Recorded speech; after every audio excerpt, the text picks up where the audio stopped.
Ozma of Oz by L. Frank Baum. Chapter 14. Dorothy Tries to be Brave. Meantime, the chief steward had returned to the throne room, where he said to the king, "You are a fool to waste so much time upon these people."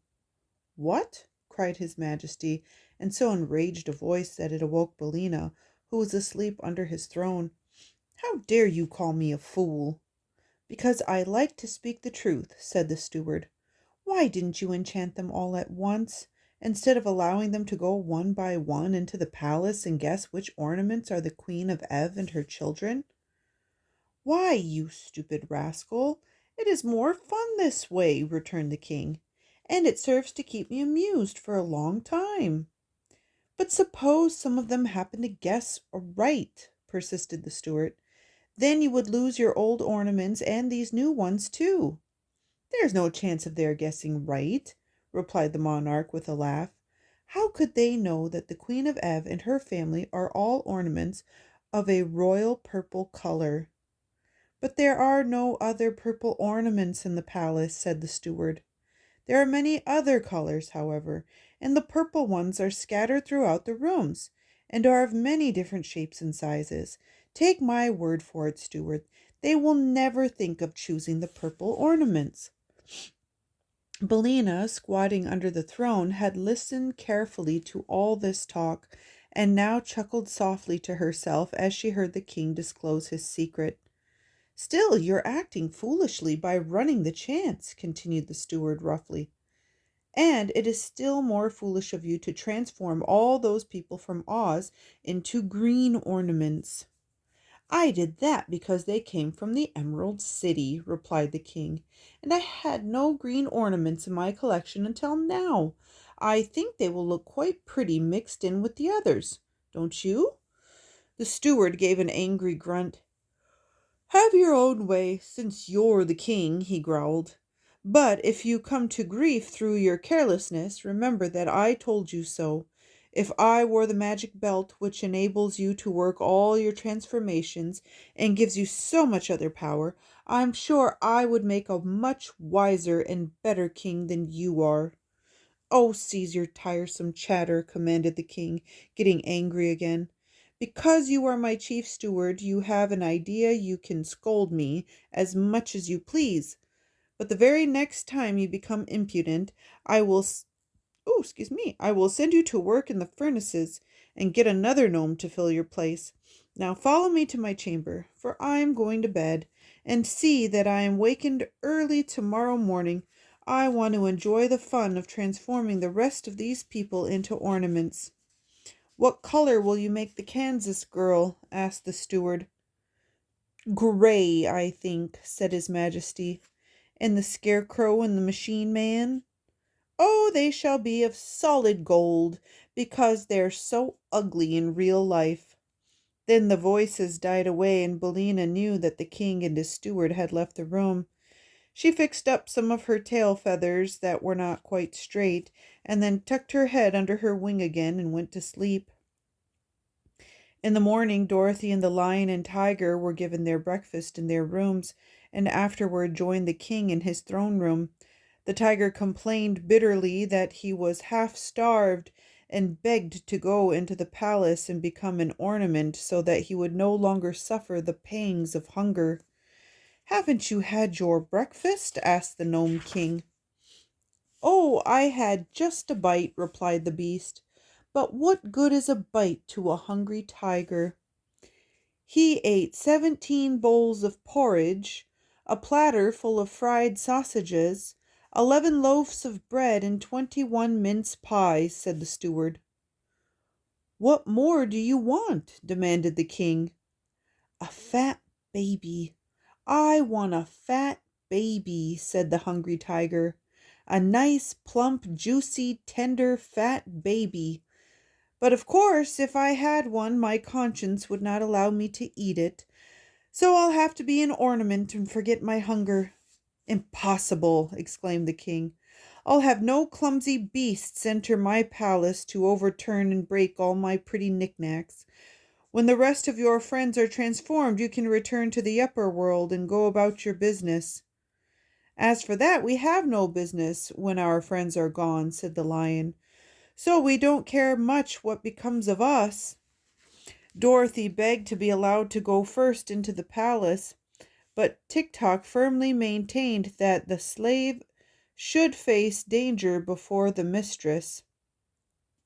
The Scarecrow agreed with him in that, so the Gnome King opened the door for the Machine Man, who tramped into the palace to meet his fate.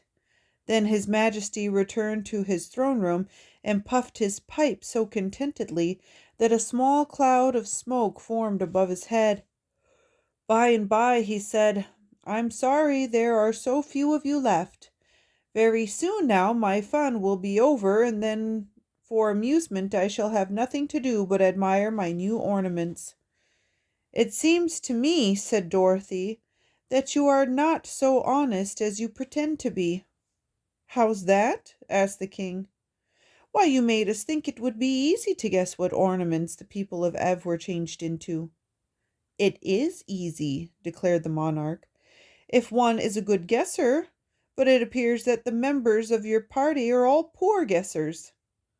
"What is Tik-Tok doing now?" asked the girl uneasily. "Nothing," replied the king with a frown. "He's standing perfectly still in the middle of a room." "Oh, I expect he's run down," said Dorothy. "I forgot to wind him up this morning. How many guesses has he made?" "All that is allowed except one," answered the king. "Suppose you go in and wind him up, and then you can stay there and make your own guesses." "All right," said Dorothy. "It's my turn next," declared the Scarecrow. "Why, you don't want to go away and leave me all alone, do you?" asked the girl. "Besides, if I go now, I can wind up Tik-Tok so that he can make his last guess." "Very well, then," said the Scarecrow with a sigh. "Run along, little Dorothy, and may good luck go with you." So Dorothy, trying to be brave in spite of her fears, passed through the doorway into the gorgeous rooms of the palace. The stillness of the palace awed her at first, and the child drew short breaths and pressed her hand to her heart and looked all around with wondering eyes. Yes, it was a beautiful place, but enchantments lurked in every nook and corner, and she had not yet grown accustomed to the wizardries of these fairy countries, so different from the quiet and sensible commonplaces of her own native land. Slowly she passed through several rooms until she came upon Tik-Tok standing motionless. It really seemed then that she had found a friend in this mysterious palace, so she hastened to wind up the machine man's action and speech and thoughts. "Thank you, Dorothy," were the first words. "I have now one more guess to make." "Oh, be very careful, Tik-Tok, won't you?" cried the girl. "Yes, but the Gnome King has us in his power, and he has set a trap for us. I fear we are all lost," he answered. "I fear so too," said Dorothy sadly. "If Smith and Tinker had given me a guessing clock work at a attachment," continued Tik-Tok, "I might have defied the Gnome King. But my thoughts are plain and simple, and are not of much use in this case." "Do the best you can," said Dorothy encouragingly, "and if you fail, I will watch and see what shape you are changed into." So Tik-Tok touched a yellow glass vase that had daisies painted on one side, and he spoke at the same time the word Ev. In a flash the machine man had disappeared, and although the girl looked quickly in every direction, she could not tell which of the many ornaments the room contained had a moment before been her faithful friend and servant. So all she could do was accept the hopeless task set her, and make her guesses and abide by the result. "It can't hurt very much," she thought, "for I haven't heard any of them scream or cry out. Not even the poorer officers. Dear me, I wonder if Uncle Henry or Aunt Em will ever know I have become an ornament in the Gnome King's palace, and must stand for ever and ever in one place and look pretty, 'cept when I move to be dusted. It isn't the way I thought I'd turn out at all, but I suppose it can't be helped." She walked through all the rooms once more and examined with care all the objects they contained. But there were so many they bewildered her, and she decided after all, as Ozma had done, that it could be only guesswork at the best, and that the chances were much against her guessing aright. Timidly she touched an alabaster bowl and said, "Ev." "That's one failure anyhow," she thought. "But how am I to know which thing is enchanted and which is not?" Next she touched the image of a purple kitten that stood on the corner of a mantel, and as she pronounced the word Ev, the kitten disappeared, and a pretty fair-haired boy stood beside her. At the same time a bell rang somewhere in the distance, and as Dorothy started back, partly in surprise and partly in joy, the little one exclaimed, "Where am I? And who are you? And what has happened to me?"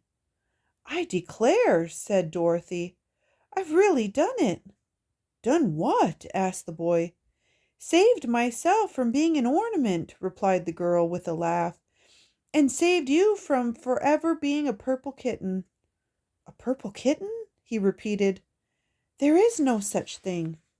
"I know," she answered, "but there was a minute ago. Don't you remember standing on a corner of the mantel?" "Of course not.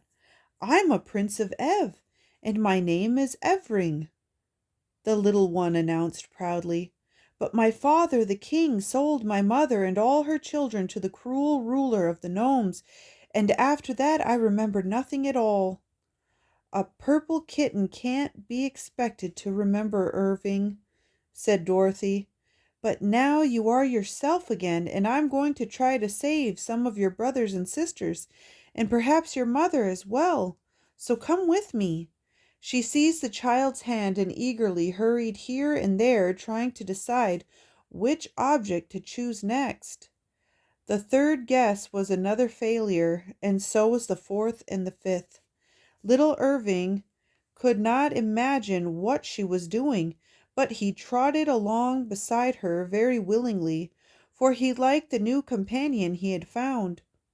Dorothy's further quest proved unsuccessful, but after her first disappointment was over, the little girl was filled with joy and thankfulness to think that after all she had been able to save one member of the royal family of Ev, and could restore the little prince to his sorrowing country.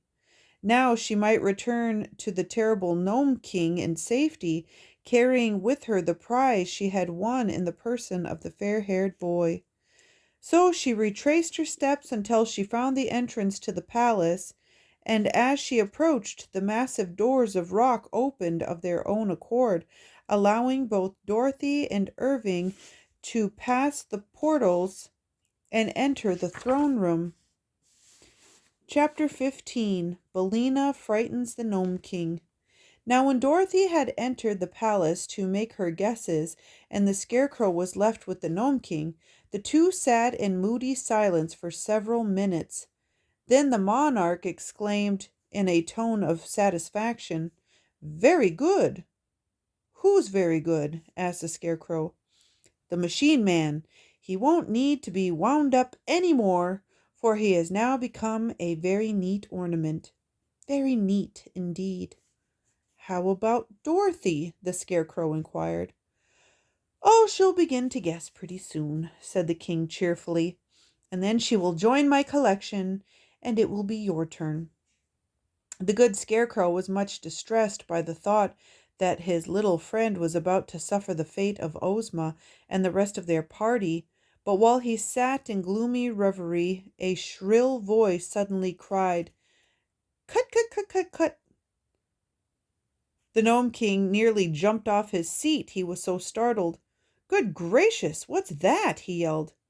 "Why, it's Billina," said the Scarecrow.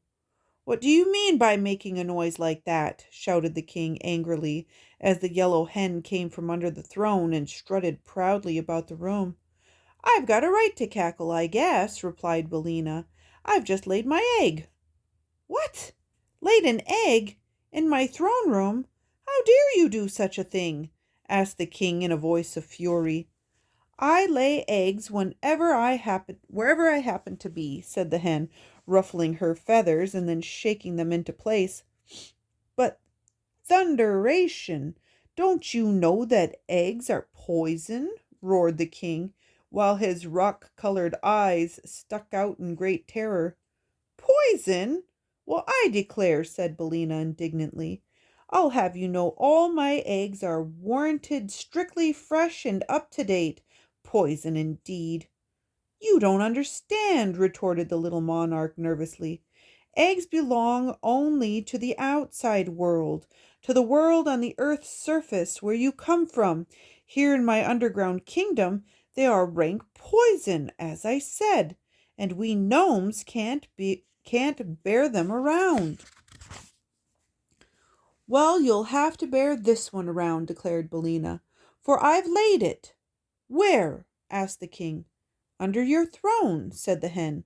The king jumped 3 feet into the air, so anxious was he to get away from the throne. Take it away! Take it away at once, he shouted. I can't, said Billina. I haven't any hands. I'll take the eggs, said the scarecrow. I'm making a collection of Billina's eggs. There's one in my pocket now that she laid yesterday. Hearing this, the monarch hastened to put a good distance between himself and the scarecrow, who was about to reach under the throne for the egg, when the hen suddenly cried, Stop! What's wrong? Asked the scarecrow. Don't take the egg unless the king will allow me to enter the palace and guess as the others have done, said Billina. Pshaw! Returned the king. You're only a hen. How could you guess my enchantments? I can try, I suppose, said Billina, and if I fail you will have another ornament. A pretty ornament you'd make, wouldn't you? Growled the king. But you shall have your way. It will properly punish you for daring to lay an egg in my presence. After the scarecrow is enchanted, you shall follow him into the palace. But how will you touch the objects? With my claws, said the hen, and I can speak the word Ev as plainly as anyone. Also, I must have a right to guess the enchantments of my friends and to release them if I succeed. Very well, said the king. You have my promise. Then, said Billina to the scarecrow, you may get the egg. He knelt down and reached underneath the throne and found the egg, which he placed in another pocket of his jacket, fearing that if both eggs were in one pocket they would knock together and get broken. Just then a bell above the throne rang briskly, and the king gave another nervous jump. Well, well, he said with a rueful face, the girl has actually done it. Done what? Asked the scarecrow. She's made one guess that is right and broken one of my neatest enchantments. By rickety, it's too bad. I never thought she would do it. Do I understand that she will now return to us safely? Inquired the scarecrow joyfully, wrinkling his painted face into a broad smile. Of course, said the king fretfully, pacing up and down the room. I always keep my promises, no matter how foolish they are, but I shall make an ornament of the yellow hen to replace the one I've just lost. Perhaps you will and perhaps you won't, murmured Billina calmly. I may surprise you by guessing right. Guessing right, snapped the king. How could you guess right where your betters have failed, you stupid fowl? Billina didn't care to answer this question, and a moment later the doors flew open and Dorothy entered, leading the little Prince Evering by the hand. The scarecrow welcomed the girl with a close embrace, and he would have embraced Evering too in his delight, but the little prince was shy and shrank away from the painted scarecrow because he didn't yet know his many excellent qualities. But there was little time for the friends to talk because the scarecrow must now enter the palace. Dorothy's success had greatly encouraged him, and they both hoped he would manage to make at least one correct guess. However, he proved as unfortunate as the others, except Dorothy, and although he took a good deal of time to select his objects, not one did the poor Scarecrow guess right. So he became a solid gold card receiver, and the beautiful but terrible palace awaited its next visitor. "It's all over," remarked the king with a sigh of satisfaction, "and it has been a very amusing performance, except for the one good guess the Kansas girl made. I am richer by a great many pretty ornaments." "It's my turn now," said Billina briskly. "Oh, I'd forgotten you," said the king. "But you needn't go if you don't wish to. I will be generous and let you off." "No, you won't," replied the hen. "I insist upon having my guesses as you promised." "Then go ahead, you absurd feathered fool," grumbled the king, and he caused the opening that led to the palace to appear once more. "Don't go, Bellina," said Dorothy earnestly. "It isn't easy to guess those ornaments, and only luck saved me from being one myself. Stay with me and we'll go back to the land of Ev together. I'm sure this little prince will give us a home." "Indeed I will," said Evering with much dignity. "Don't worry, my dear," cried Bellina with a cluck that was meant for a laugh. "I may not be human, but I'm no fool. If I am a chicken—" "Oh, Bellina," said Dorothy, "you haven't been a chicken in a long time, not since you've been grown up." "Perhaps that's true," answered Bellina thoughtfully. "But if a Kansas farmer sold me to someone, what would he call me? A hen or a chicken?" "You are not a Kansas farmer "You're not a Kansas farmer, Bellina," replied the girl. "And you said—" "Never mind that, Dorothy. I'm going. I won't say goodbye because I'm coming back. Keep up your courage, for I'll see you a little later." Then Bellina gave several loud cluck-clucks that seemed to make the fat little king more nervous than ever, and marched through the entrance into the enchanted palace. "I hope I've seen the last of that bird," declared the monarch, seating himself again in his throne and mopping the perspiration from his forehead with his rock-colored handkerchief. "Hens are bothersome enough at their best, but when they can talk they're simply dreadful." "Bellina's my friend," said Dorothy quietly. "She may not always be exactly polite, but she means well, I'm sure."